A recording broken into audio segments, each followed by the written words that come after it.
नमस्कार श्रोतागण, बहुत बहुत स्वागत है आप सभी का हमारे इस YouTube चैनल में। आज की इस वीडियो में मैं आपको बताऊंगी कि कार्तिक मास का क्या महत्व है, इस मास के क्या नियम हैं और कैसे हम इस कार्तिक के महीने में अपनी सेहत और समृद्धि को बढ़ा सकते हैं। तो वीडियो को पूरा देखें ताकि आपको इस वीडियो का पूरा पूरा ज्ञान मिल सके, ताकि आपको पूरा पूरा फल प्राप्त हो सके और आप इस वीडियो को ज़्यादा से ज़्यादा शेयर भी करें।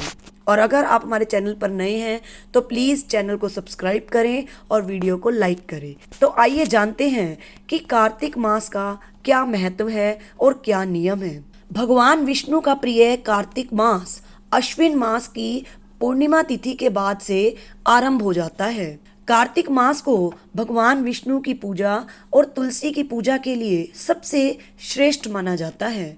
आइए आपको बताते हैं कि कार्तिक मास का क्या महत्व है और सेहत और समृद्धि के लिए हमें इस मास में क्या क्या उपाय करने चाहिए। चातुर्मास का सबसे प्रमुख मास होता है कार्तिक मास। कार्तिक मास की ही देवोत्थान एकादशी पर भगवान विष्णु 4 महीने की निद्रा के बाद जागृत होते हैं। इस महीने में भगवान विष्णु के साथ तुलसी पूजन का भी विशेष महत्व माना जाता है। इस महीने में तुलसी और शालिग्राम का विवाह आयोजित होता है। कार्तिक मास में गंगा स्नान, दीपदान, यज्ञ और अनुष्ठान परम फल देने वाले माने गए हैं। इनको करने से आपके कष्ट दूर होने के साथ साथ आपको पुण्य की प्राप्ति होती है और ग्रह दशा भी सुधरती है। कार्तिक मास में ही धनतेरस, दीपावली, छठ पूजा और कार्तिक पूर्णिमा जैसे महत्वपूर्ण व्रत और त्योहार भी आते हैं। कार्तिक मास भगवान विष्णु की पूजा के लिए सबसे खास माना गया है, इसलिए इस महीने में विष्णु प्रिया तुलसी जी की पूजा करने का भी बहुत ही अच्छा महत्व है। इस पूरे महीने में तुलसी के पौधे के नीचे घी का दीपक जलाने की परंपरा है। ऐसा करने से आपको धन लाभ होता है और आपके घर में माँ लक्ष्मी का वास होता है। कार्तिक पूर्णिमा के दिन शालिग्राम और तुलसी का विवाह कराया जाता है। तो आइए अब जानते हैं कि कार्तिक मास में हमें क्या खाना चाहिए और क्या नहीं। पौराणिक मान्यताओं के अनुसार इस महीने में श्री हरि मत्स्य अवतार में रहते हैं, इसलिए इस महीने में भूल कर भी मछली या फिर किसी भी प्रकार की तामसिक चीज़ों का सेवन नहीं करना चाहिए। कार्तिक में बैंगन खाना अशुभ माना गया है। साथ ही इस माह में जो अनाज 2 भागों में बटा हो उसका सेवन भी नहीं करना चाहिए। उड़द, चना, मसूर, मूंग और मटर ऐसे ही अनाज माने गए हैं। कार्तिक मास में जीरे का उपयोग भी नहीं करना चाहिए। यूं तो जीरा स्वास्थ्य के लिए फायदेमंद बताया गया है, लेकिन कार्तिक के महीने में इसे खाने से नुकसान होता है। कार्तिक के महीने में दही का सेवन करना भी वर्जित होता है, क्योंकि इस महीने में दही खाना आपकी संतान के लिए अशुभ माना जाता है। कार्तिक के महीने में करेला भी नहीं खाना चाहिए।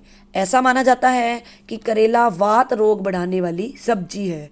इस महीने में करेले में कीड़े भी पड़ जाते हैं। कार्तिक के महीने में मूली खाना शास्त्रों में बहुत ही फायदेमंद माना गया है। इस मौसम में कफ दोष और पित्त दोष संबंधी बीमारियां होने की समस्याएं उत्पन्न हो जाती हैं, इसलिए इस माह में मूली खाना लाभदायक होता है। तो ये थी कुछ ऐसी चीज़ें जो कार्तिक मास में खानी चाहिए और कुछ ऐसी चीज़ें जिन्हें भूल कर भी कार्तिक मास में नहीं खानी चाहिए। आइए अब जानते हैं कि कार्तिक मास में कौन कौन से शुभ कार्य करने चाहिए। कार्तिक के महीने में परम पावनी गंगा नदी में डुबकी लगाना बहुत ही अच्छा माना गया है।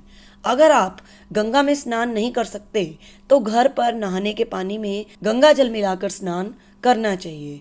कार्तिक के महीने में पूरे 30 दिन तुलसी के नीचे घी का दीपक जरूर जलाना चाहिए। अगर आप लगातार इतने दिन दीपक जलाने में असमर्थ हैं तो देवोत्थान एकादशी से लेकर कार्तिक पूर्णिमा तक कम से कम 5 दिन दीपक जरूर जलाएं। तुलसी जी की पूजा करने से माँ लक्ष्मी के साथ साथ कुबेर जी की कृपा भी प्राप्त होती है। कार्तिक के महीने में भगवान विष्णु का स्मरण करते हुए शाम के वक्त पूजा के स्थान में तिल के तेल का दीपक जलाकर जरूर रखें। पौराणिक मान्यताओं के अनुसार भगवान विष्णु ने स्वयं कुबेर जी से कहा कि कार्तिक मास में जो मेरी उपासना करता है उसे कभी भी धन की कमी नहीं होती। कार्तिक के महीने में पलंग पर सोने की बजाय भूमि पर सोना अधिक श्रेष्ठ माना जाता है। इसके साथ कार्तिक के महीने में जरूरतमंदों को यथासंभव अन्न और वस्त्र का दान करें। रोजाना उगते हुए सूर्य को जल दें। तो उम्मीद करती हूँ कि आपको हमारी आज की वीडियो पसंद आई होगी। तो वीडियो को लाइक कीजिए, अपनी फ्रेंड्स और फैमिली के साथ शेयर कीजिए और हमारे चैनल को सब्सक्राइब कीजिए। धन्यवाद।